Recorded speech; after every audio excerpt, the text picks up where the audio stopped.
Hey everyone, and welcome to Comic Breakdown. If you're new to the page, be sure to give us a like and a sub so you don't miss any of the content we have coming out. And today we're going to be getting into Stranger Things, published by DC Comics, issue number 2. If you haven't checked out issue number 1, I'll leave a link for you guys to check out.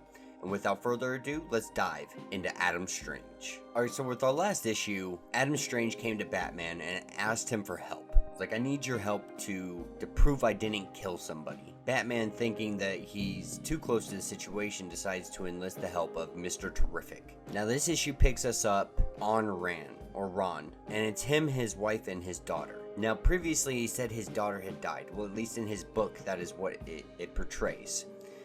They know that's not true, so they're trying to investigate further to see what's going on exactly here. Like, Mr. Terrific knows that's not the case. And so what we get here is Adam Strange returning to the planet of Rann and finding out that the whole city had been taken over by the Pikes. And their advisor lets them know, like, the Hellotat is a tribe that exists on this planet, but every attempt to civilize them has met with failure. But maybe you, Adam Strange, can go talk to them, build us an army, that way we can take our city back. And so him and his wife decide to go off into the desert and do this. But as they're journeying through the desert, her jetpack malfunctions and she almost crashes to the ground, but Adam is able to catch her in time. Realizing only one of them is going to be able to travel, Adam Strange puts on his pack and heads off to try to be able to find some kind of rescue for her. And through his journey through the desert, his jetpack also malfunctions. The ridiculous heat is causing the mechanics of these things to fail.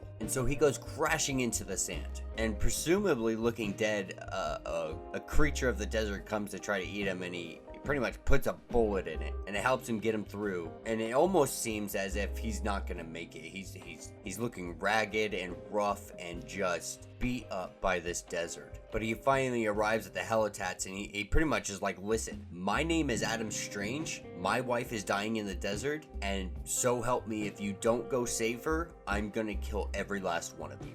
And so this really kind of goes against the narrative that's been placed in these books and how Earth is portraying him as some grand hero.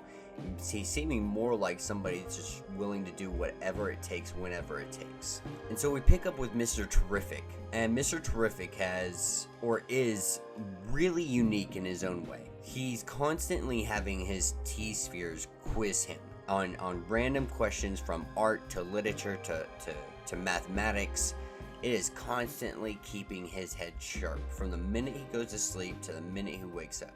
And Batman called and offered him this job. And before he decided he was going to take it, he wanted to do some investigation. So he's doing investigation into Adam Strange before he even had the opportunity to meet him what we saw at the end of issue 1. And you see him have a conversation with Batman. And he tells Batman, you know, the world sees this guy as somebody who is a star, is a celebrity. He's super popular, he's a hero. And no matter how he comes at him, the public isn't going to like Mr. Terrific for it, and there's going to be some backlash from it. And he also lets Batman know, like, after this, I'm going to have to stop communications with you because you're too close to this. You know this guy, and I can't have your influence interrupting this investigation in any way, shape, or form. So he lets him know once he has a full report, he will bring it to the Justice League. That way they can determine on what to do with the findings. And so Mr. Terrific knows at this point, after doing extensive investigation into him, he knows that the daughter's not dead, and that he doubts that's the only lie. But so he's going to take this case. He's going to investigate it. He's going to find out exactly what happened. And then we see him get dressed up in his costume and put on his face paint and go introduce himself to Adam Strange. And that will be the end of this issue. Let me know what you guys think in the comments. I absolutely love anything Adam Strange. It's real sci-fi, real kind of out of there, kind of 1950s spacesuits. You know, it's just really unique. And then seeing it brought into the DC universe so fluidly, it's just really unique in its own sense. So yeah, if you guys haven't yet, be sure to like and subscribe to the page. And until the next video.